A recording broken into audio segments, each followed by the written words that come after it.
मेरा नाम सृष्टि टप्पो है। मेरा नाम प्रेरणा टप्पो और हम सेक्शन बी से हैं और हमारा आज का टॉपिक है विश्वास।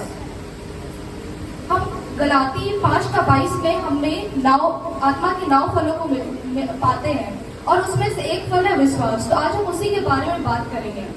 हमें वचन में भी विश्वास के बारे में एक वचन मिलता है, इब्रानी 11:6। उसमें परमेश्वर हमें ऐसा बताता है कि विश्वास बिना उसे प्रसन्न करना अधूरा है, क्योंकि परमेश्वर के पास आने वालों को विश्वास करना जरूरी है कि वह है और वह उसके खोजने वालों को प्रतिफल देता है। तो हमें यह वचन स्पष्ट रूप से बताता है कि हम लोग विश्वास बिना उसको खुश नहीं कर सकते, चाहे हम कितने भी अच्छे काम करें।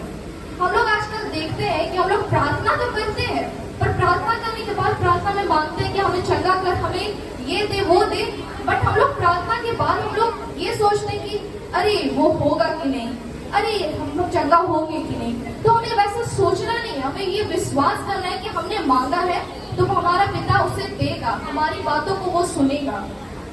और इसी विषय में हम बाइबल में उदाहरण के रूप में अब्राहम के बारे में देखते हैं कि कैसा उसका विश्वास इतने सालों के बाद भी परमेश्वर पर रहता है। परमेश्वर उसके वंशों को उन तारों से भी ज़्यादा बढ़ाएगा और सचमुच पिता उसे इसहाक को एक आशीष के रूप में उसके जीवन में देता है। पर कुछ सालों के बाद परमेश्वर जब उसे यह आज्ञा देता है कि मेरे लिए इसहाक को बलिदान दे दे, तो उसके मन में कोई भी ऐसा सवाल नहीं आता है, क्योंकि वह परमेश्वर की आज्ञा को पहले रखता है। और एक बार आप सोच के देखिए कि जब वह इसहाक को उस पर्वत पर ले जा रहा होगा बलिदान देने के लिए, तो उसके मन में कैसे कैसे बातें आ रही होंगी कि इतने सालों के बाद मेरा बेटा मुझे मिला है और परमेश्वर इसे मुझसे मांगता है। और उसके मन में ऐसे कैसे बातें आ रही होंगी कि मैं अपने हाथों से कैसे उसे बलिदान दे दूँ। और सचमुच वह इस बात को भी मानता है कि परमेश्वर ही ने उसे मेरे लिए दिया और परमेश्वर जब मुझे उससे मांगता है तो मैं परमेश्वर की आज्ञा को ज़रूर मानूंगा।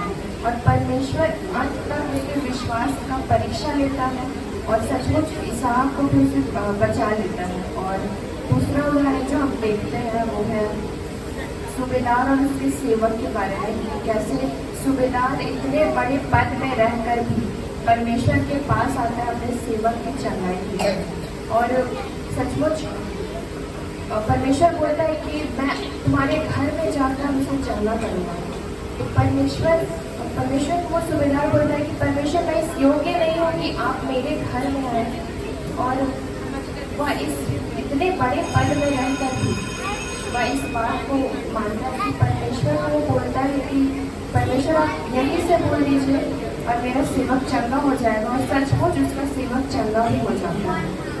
हम सचमुच करके वचन में भी पाते हैं जो हमें बताता है कि हमारा अगर विश्वास राई के दाने के भी जैसा हो तो हम लोग उस पहाड़ को भी कहें कि उठ खड़ा हो और उधर चल जा, तो वो चला जाएगा, वो हो जाएगा। और वचन और एक बात को बोलता है, क्या प्राण देने तक विश्वासी रह तो मैं तुझे जीवन का मुकुट दूंगा। और अगर हम लोग उस जीवन का मुकुट को चाहते हैं तो हमें जरूरी है कि हम लोग विश्वास करें।